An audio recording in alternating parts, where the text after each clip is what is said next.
you could say one thing to somebody who's never been an entrepreneur and they're thinking about making the leap of faith into becoming an entrepreneur, what could you tell them? Well, I'll just tell them the same thing that happened to me. You know, my last paycheck, I still remember it clearly. It was one of the worst and the best days of my life. And I was in Puerto Rico. I was working for Xerox, and my boss gave me my last, it wasn't a paycheck, it was a bonus check. I think it was about $30,000, taxable. It's the only problem with that.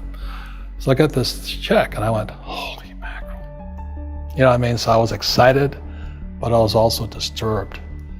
And so this other guy comes up to me, his name was John, and John says to me, he says, you're gonna be back. I said, why?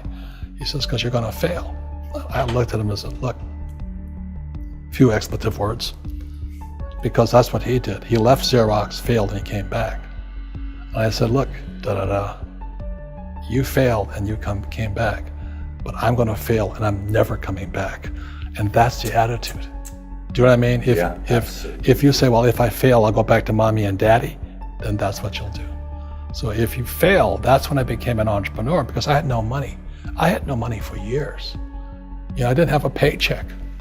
But that's what my rich dad encouraged me to do. He says, when you don't have this paycheck, you get hungrier, smarter, and it's a test of your character.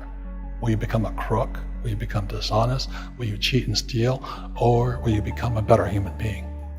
So really, that's the benefit of becoming an entrepreneur, is you really find out who you are when you don't have anything.